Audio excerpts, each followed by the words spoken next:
नमस्कार दोस्तों, मैं अंकुर उपाध्याय स्वागत करता हूं आप सभी का आपके अपने YouTube channel share market analysis में। दोस्तों यहां पे मैंने आप सभी के साथ इससे पहले जो वीडियो शेयर करी थी वहां पे 5 स्टॉक्स ऐसे शेयर करे थे जिनमें काफी बड़ी गिरावट देखने को मिली है आज के सेशन में। लेकिन अभी मैं आप सभी के साथ 2 स्टॉक शेयर कर रहा हूं और उन्हीं में से ये स्टॉक्स हैं, बट इन स्टॉक्स में लोगों का हैवी पार्टिसिपेशन रहता है। इस गिरावट में क्या आपके लिए खरीदने का मौका है, और अगर है तो कौन से होंगे बेस्ट लेवल, इसी के बारे में मैं बात करने वाला हूं। तो चलिए दोस्तों वीडियो को आगे बढ़ाते हैं। स्टॉक्स के नाम शेयर करता हूं। सबसे पहले एक पीरामल एंटरप्राइजेस और दूसरा दीपक नाइट्राइट। ये दोनों ही स्टॉक्स में लोग हमेशा से काफी एक्टिव रहते हैं। दोनों ही कंपनी अपने रिजल्ट्स के बाद काफी बुरी तरीके से गिरते हुए दिख रही हैं। अगर मैं पीरामल एंटरप्राइजेस की बात करूं तो ऑलमोस्ट 9% का क्रैक है। दीपक नाइट्राइट की बात करूं तो मोर देन 9% का क्रैक देखने को मिल रहा है। सबसे पहले शॉर्ट में इनके रिजल्ट्स देखने की कोशिश करते हैं कि रिजल्ट्स कैसे थे, एंड उसके बाद बात करेंगे कहीं ना कहीं इनमें करना क्या चाहिए।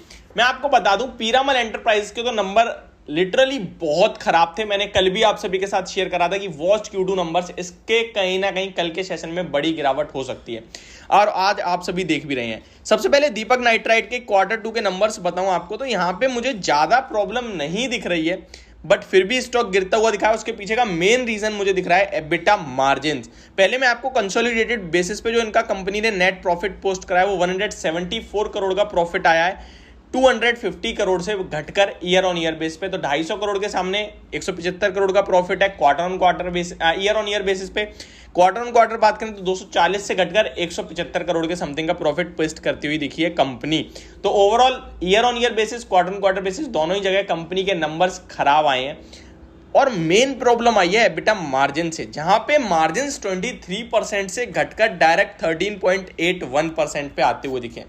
मैं आपको दीपक नाइट्राइट के बारे में बता दूं तो ये स्टॉक कोई सस्ता या फिर मतलब आपके ऐसा नहीं है कि बहुत ही सस्ता चीप मिल रहा हो। वैल्यूएशन वाइज 9.3 टाइम्स की प्राइस टू बुक वैल्यू पे ट्रेड करता है, तो बहुत महंगा स्टॉक है। और इस इतने महंगे स्टॉक्स अगर खराब नंबर्स पेश करेंगे तो बड़ी पिटाई पड़ेगी। वैल्यूएशन वाइज जैसे कि मैंने आपको बताया ऑलमोस्ट 9.3 टाइम्स की बुक वैल्यू पे ट्रेड करता है, प्राइस टू अर्निंग 29 का है। बाकी स्टॉक में कोई दिक्कत नहीं है। ये वो स्टॉक है जो हमेशा पैसा बना के देता रहा है अपने निवेशकों को। लगभग हर 3 साल में स्टॉक आपको पैसा डबल कर देता है। इस शेयर के 2 साल के रिटर्न्स में अभी भी आपको बताऊं तो 166% के हैं। 5 साल की बात करूं तो लगभग मल्टी बैगर है, 900% के रिटर्न्स हैं। 10 साल की बात करें तो लगभग इस स्टॉक ने आपको 9000% के रिटर्न बना के दिए हैं। तो एक मल्टी बैगर स्टॉक है ये। अब क्वार्टरली नंबर्स खराब आए हैं, इसमें आपको गिरावट में लेने के मौके ढूंढने चाहिए, क्योंकि अच्छे स्टॉक्स जब भी गिरे तब खरीदने का मौका होता है हमारे लिए। इस स्टॉक में पहला लेवल जो गिरावट का आ रहा है वो 2010 का आ रहा है, यानी कि 2010 रुपीज तक तो ये स्टॉक नीचे में जाना ही जाना चाहिए।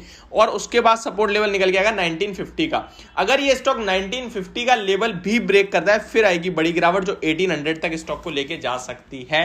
तो पहला एक्यूमुलेशन का लेवल आपका जो होना चाहिए वो अराउंड 2000 होना चाहिए। फिर आपको 1950 पे करना है सेकंड एक्यूमुलेशन, और उसके बाद डायरेक्ट 1800 पे अगर गिरता है तो आप अपने पैसे को इस तरीके से मैनेज करें कि आप इतने 3 हिस्सों में पैसा इन्वेस्ट कर सकें इस स्टॉक में। फ्रेश एंट्री अगर कोई लेना चाहता है तो भी उसको 3 बार में ही एंट्री लेनी है, पहली 2000 पे, दूसरी 1950 पे, और तीसरी अगर वो लेवल भी ब्रेक करता है तो 1800 पे।